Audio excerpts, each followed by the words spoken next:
Imagine a sanctuary in Greco-Roman Alexandria. In front of the temple, a priest lights a fire on the altar.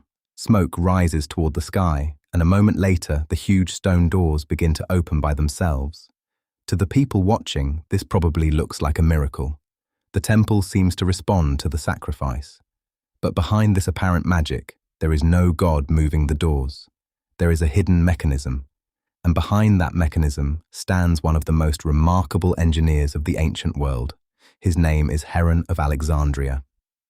According to modern scholars, Heron worked in the 1st century AD in Alexandria, one of the greatest intellectual centers of the ancient world. Heron was not only a mathematician, he was a mechanician, an engineer, and the author of practical treatises.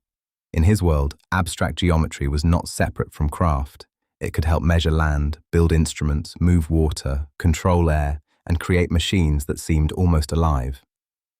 In works such as Pneumatics, Automata, Mechanica, Dioptra, and Metrica, Heron described many devices and methods. Some texts survived in Greek manuscripts, while others survived in Arabic translations. Later, they reached Renaissance scholars through new translations and printed editions. In this way, his ideas did not disappear. One of the most famous devices connected with Heron is the aeolipile, a rotating device powered by escaping steam. In Pneumatics, he describes how heated water sends steam into a hollow metal sphere. The steam escapes through 2 curved tubes and makes the sphere spin. This was not an industrial engine like the ones that appeared about 1,700 years later, but it remains one of the earliest clear examples showing that steam can create mechanical motion. Many centuries later, steam power would transform the world during the Industrial Revolution. Even more spectacular were the automatic temple doors. Heron described a system in which fire on the altar heated the air. The pressure pushed liquid into another container. When the liquid moved, the weights shifted, the ropes moved, and the doors opened by themselves. When the fire went out, the mechanism reversed and the doors closed again. To observers, this could look like a divine sign. But for Heron, it was a demonstration of science turned into spectacle. Another device attributed to Heron is one of the earliest known coin-operated machines. When a person dropped a coin into the device, it fell onto a small plate connected to a lever. The weight of the coin pushed the lever down and opened a valve. Then, a fixed amount of holy water flowed out. After a short moment, the plate tilted, the coin fell off, and a counterweight pulled the lever back. The valve closed, and the water stopped. In this way, the device released only a limited amount of water for each coin.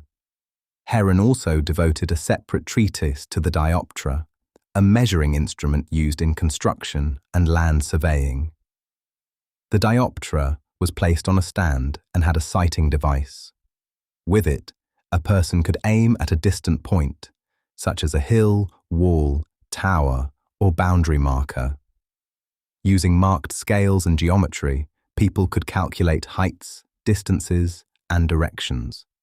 For builders and surveyors, this made the dioptra a practical tool for real engineering work. In mathematics, Heron is best known for the formula that allows the area of a triangle to be calculated using only the lengths of its 3 sides. This formula is still studied today. Today, Heron is often presented as an early ancestor of automation, but there is still no evidence that he designed a steam engine for industrial work. His aeolipile belongs more to the world of experiments and demonstrations. What is especially remarkable is that modern engineers, museums, and researchers have managed to rebuild some of Heron's devices. These reconstructions show that many of his descriptions were not literary fantasies. They were practical engineering solutions that could truly work. Heron did not create science from nothing. He inherited knowledge from earlier Greek, Egyptian, and Hellenistic traditions. But he showed how far ancient mechanics could go when observation, geometry, and invention worked together.